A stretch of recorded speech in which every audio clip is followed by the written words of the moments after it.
Praise God. Greetings and welcome to Choices. God is a good God and we are a blessed people. We want to shout out to all fathers. Tomorrow is Father's Day and we want to say happy Father's Day. Let's spend some more quality time with our families and love them. You know, I'm sure that we're experiencing problems on every hand. Problems in our nation, in our family, in our schools. And some people may be wondering, who do we turn to? Where do we go from here? I want to recommend that we return to our Creator. We replace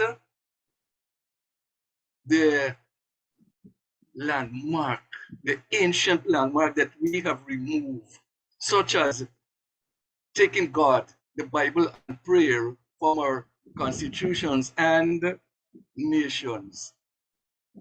Ras Shorty, a Trinidadian calypsonian and a soca musician, in the lyrics of one of his songs, recognized the source of the problem when he said, "We push the Creator out." Proverbs chapter 22, verse 28 reminds us not to remove the ancient landmark that our fathers have set. We need to return where we were before. We need to return to our Creator. And as we do this, we will experience a change. This is Choices. We will continue to be a voice and not an echo. And so we say to you, stay tuned. Enjoy the program. God bless you, and God continue to bless beautiful Guyana. Thank you. We had said time and time again that Guyana is on a developmental trajectory, and our young people, they have a critical role to play in the transformation of our country and to ensure that we move along in terms of the development that is upon us. And if that is going to be so, our young people must be in one mind. They must hold fast to the values that are in keeping with development. That is, they must be committed to hard work. They must demonstrate that level of respect for authority and for one another, and a whole host of values they need to demonstrate. And they can't do those things if they are hooked on drugs, if they are prone to fights, and therefore these things could only harm us. And so it is very important that we develop a holistic plan as we attempt to deal with some of these issues that are now surfacing in our society. Not so long ago, we had a meeting with some law enforcement persons, and they made mention of the fact that if you do not deal with something, with adverse situations by our young people, we have what they call copycats, and therefore we could see whatever is happening in society being copied and spreading across the country as it relates to use of drugs and violence and so on. And so today, we really want to continue the discussion on these areas and to see how, as a collective, we could come together and stem the tide of whatever might be raising its ugly head in our society, particularly as it relates to harming our young people, who actually they are the source of the what we need to move the country forward. Colleagues. In our previous program, we looked at the proliferation of what we term designer drugs. And in addition to that, we also did point out its accessibility, uh, and also the fact that it is not very expensive. Young people can use their allowances, their small pieces, we would say, to purchase those drugs. And not only are those drugs confined to places of entertainment, but also you can find them at the street corners and some common shops. And so some of the concerns that are raised, it's, given all that I've said, how can it or what, to what extent the impact would have on our young people, the young generation that we're looking forward to really move this nation, transform this nation, develop this nation. And so it's a question that I have in my mind. What are some of the psychological, probably the sociological, some of the medical effects that such drugs can have. And so I don't know, Dr. Neil or Dr. Keisha, if you can highlight what are some of the negatives by using those drugs. Good morning. So that's actually a lovely question. And I would want to start off by saying that when we look at drugs, there are different types of drugs, and they can have different effects. And we basically classify them in three basics. So they can actually stimulate the individual or that is using it. They can actually be a depressant, make them even more depressed, or it can actually cause hallucinations, or they can start to imagine things that are not there, and they can hear things that are not there or was not said, and they can see things, and so you find that for especially for young people who start to use any kind of drugs, they have the issue of it altering their mental status. Particularly, every single drug that you use will have some effect on you mentally.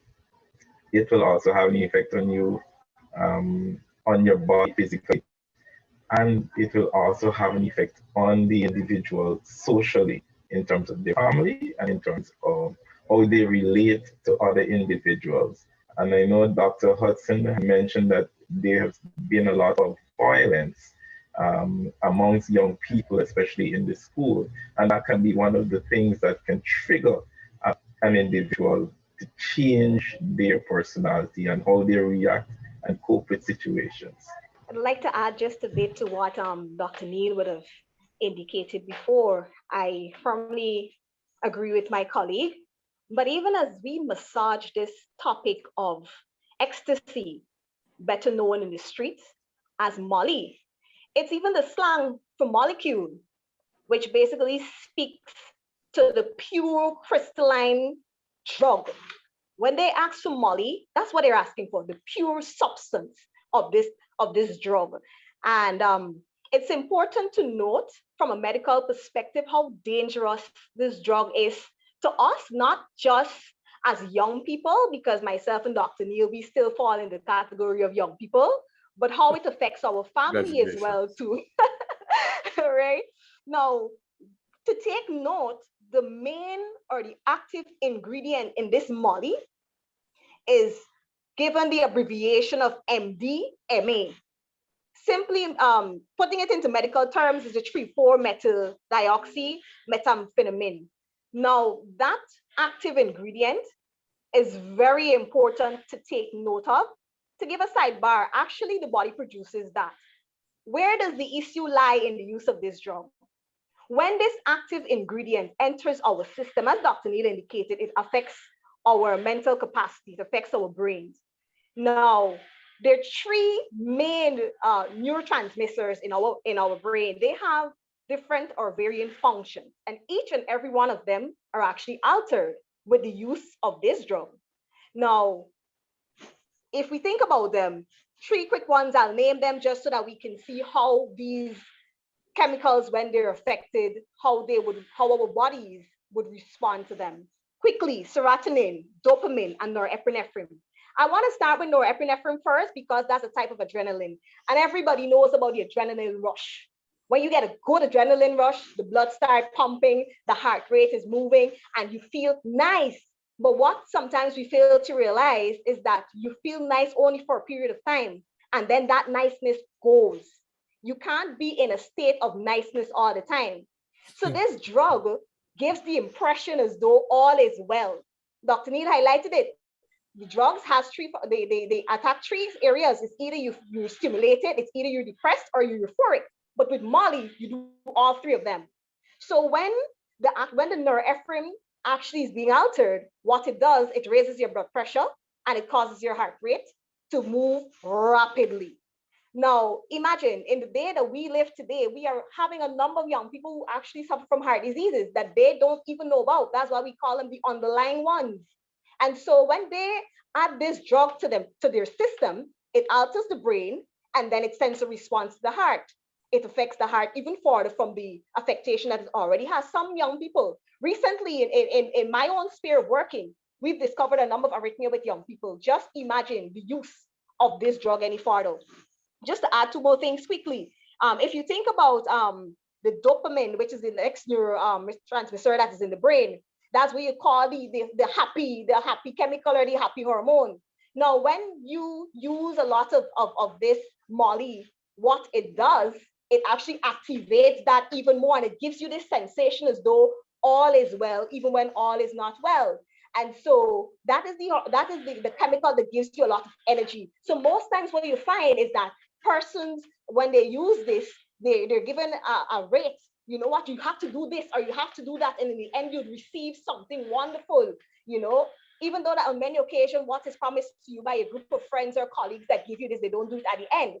So you propel to do something that you're not on a normal basis accustomed to doing.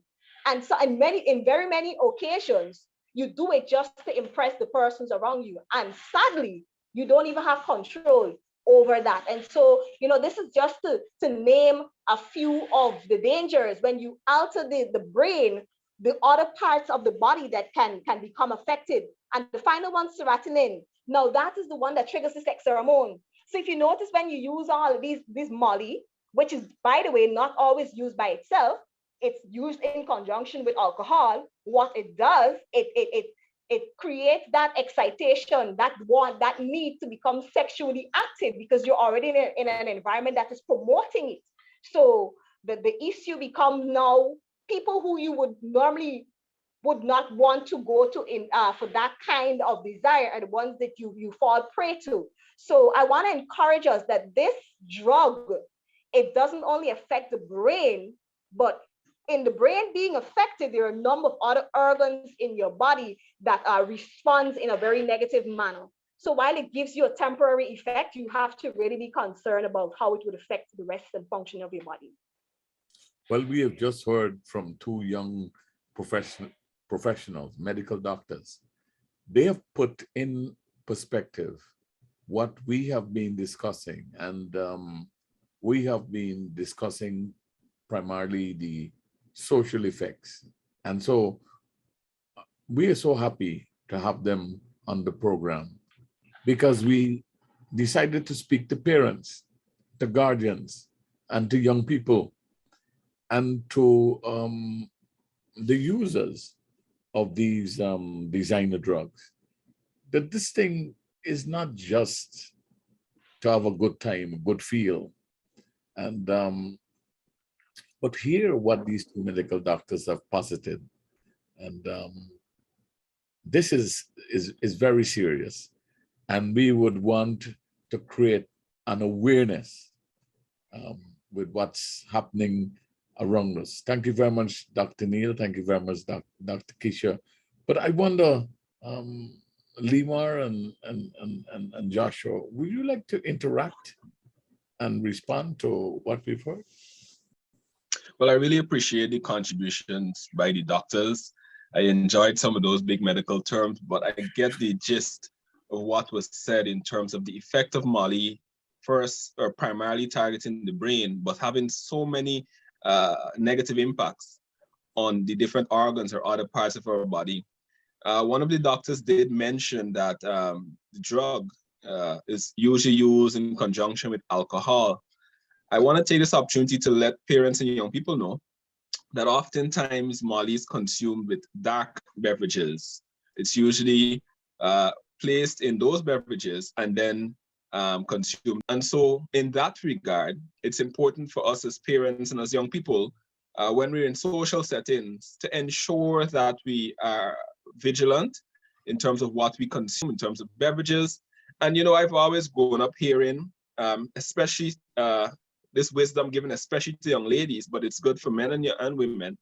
Whenever you're in a social setting, do not accept beverages that have been opened in terms of bottled beverages. Do not accept them if they've been opened before they arrive, before you receive them. I think that's very critical because being drugged by this drug, it being slipped into your beverages, it's a common practice. And so it's something we should be aware of. Yeah, I want to endorse the point that Joshua just made and the point that the two professionals made. Especially Dr. Keisha, she pointed out about the dopamine effect. And I think we all have been making the observation that, you know, many of our young people, because they're depressed, they're looking for that happiness. But I'm sure the doctors would point out that, you know, that 6 hours of happiness can heighten the depression after. So the drawback it is quite tremendous. And I love the medical point on the loss of self-control. You know, they pointed out the actual medical term. I'm not remembering it right now, but we've been making that observation because you see, young men and young women, they've been brought up in well-trained homes, and you know, because of the influence of Molly, you know, they lose all self-control. They have a heightened sense of sexual arousal. And so I love the observation Dr. Keisha made with you know, when they're in that setting, they go and seek pleasure from people that they would normally not even go to. So, you know, you and there was a recent issue on Facebook with a whole HIV and AIDS problem. So, you know, it may be unfortunate for someone to be in such a circumstance. And we just need to be mindful and just be careful about the effects of this drug and what it can do to our body. What is the difference between a drug and a narcotic, if there's any? Bishop, I think they're actually the same thing, so to speak. But the issue is there are various categories of drug slash narcotics. So for instance, I forget the exact term, but there's there are those, essentially they categorize them based on the effects that they have. So for instance, you see there are different tiers. So cocaine and all of these things would be in a higher tier, and Molly, before it was actually put on the list, Molly was in a lesser tier. But then given the effects of it, given the social impact, the government and Kanu thought that, you know, they need to remedy the whole issue that has been arising. So they placed it on the particular list of prohibited drugs slash narcotics. So it's a bit of the same thing. There's no major technicalities to it. What should parents look for? We're trying to help parents, but I heard that those who are seeking pleasure must be careful as they consume dark colored beverages. What should parents, what should guardians, what should teachers, what should they look for? I'm not a medical doctor, but I remember several years ago as a local church, we were addressing the upsurge of suicide in and among youths and children. And I remember as we were doing some of those work, the issue of dopamine came up again, and the overuse or overstimulation of, or the lack of stimulation after the use of several drugs came into being. And these are some of the signs that they highlighted. They said you look for over competitiveness, aggressiveness, poor impulse control, overeating, desires and addictions to things like gambling, and also signs of the consistent signs of depression to the point that leads to wanting to end one's life. And I believe that sometimes we, as we raise our children, we need to pay careful attention to what they do and how they behave. Bishop, if you'll allow me to just correct the observation that I made. I remember you just asked about narcotic drugs. So I just pulled it up and I was correct on the narcotic drugs. And the other thing that I should have observed is the psychotropic substances. Those are those substances that deal with the mental state. And so Molly was added to the psychotropic substances. That was just to correct and clarify the observation that I just made. Excellent. If I'm able just to add a bit to what Limar would have indicated, drugs and narcotic, they're one and the same. It's just that you look at the potency of the drug. And so, as Limar would have said, based on the potency, then that would be the value that you would place on that drug. So there really is no difference between the two. Thank you very much, Dr. Keisha.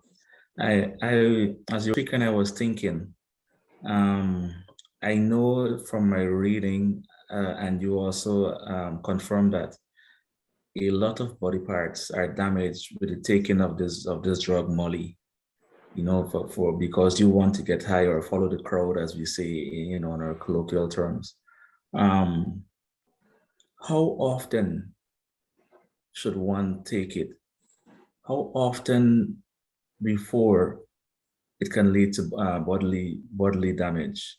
One time, two time? I know we shouldn't take it at all. But someone may say, but there's only one time, Dr. Keisha. I love the question, because your first time might well be your last time. I want to put that out there. Your first time may well be your last time. We all are not in the same health status or category. My level of nutrition is not yours. What I may get away from, somebody else may not. And so your first drink could result in your death. And I want to be that frank, because it is the reality. Because maybe you were not eating efficiently, maybe you had some level of malnutrition, your body was already deteriorated, and that was just the final stone that needed to be turned before that was the end of you. So we really should not compare ourselves to anyone. Just don't do it. It might be difficult, it might be hard, especially as I come to you not only as a doctor, but as a young person who understands the struggle of having to face these drugs and all of the temptations. It's difficult, but better not try than get involved and then you can't stop. And just one other quick point there. It's very serious, because on your first taking of this drug, usually it's in a very hot environment. You're usually gyrating. You're usually basically bumping on each other. So the environment is hot. You have created some amount of heat, and then you put a substance into your body that literally alters your temperature control. When we speak to the lights of homeostasis. So what you do, you shut down your body regulator, and then there's an increased heat in your body that literally causes dehydration. When you drink lots of fluids, the drug literally causes that water to be retained in the body and causes swelling to your brain. So you could get an immediate shutdown, or it could happen over time. It just depends on you as an individual. Or it can cause muscle wasting. Or that same drug in itself as well too can cause such a great electrolyte imbalance that your kidney starts to fail, your liver starts to fail. And at the heart, of course, is at the hem of all of this as well too. Just quickly to add what you said, the drug is also associated with date raping. And I don't know if how many of you have ever seen the movie Equalizer with Denzel Washington. So sometimes the guys are into luring young women into rooms and so on after giving them the drugs, and not only one person rape you, sometimes it's a series of men having fun, and then they realize that at some time you might catch yourself, and then somebody might think differently. You know what? In addition to us raping this young lady or whatever, we can't let her go and tell the police, and then we go into another realm of trouble there. So we have to be very careful. This is Choices. Today, we are sort of, in some instances, numb with the level of information provided by our professionals. The first use could be your last use based on the factors identified by one of our doctors. Parents, we pray that you will replay and replay this program to get a better understanding of what we are dealing with as families. Fathers, on this very special day, we challenge you, we invite you to become more knowledgeable on this subject so that you'll be able to watch and you'll be able to impart to your children and to the children in the neighborhood the kinds of bridges we need to have and the kinds of structures we need to have. Remember, Reverend Singh started the program by alluding to Ras Short Yai, Trinidad Calypsonian, who claimed that he invented soca. Ras Short Yai said, "I'll you put the creator out." That's one of his songs. Let's put him back in, and let's ensure we can safeguard our families, our communities, and our nation. Happy Father's Day to fathers. God bless you.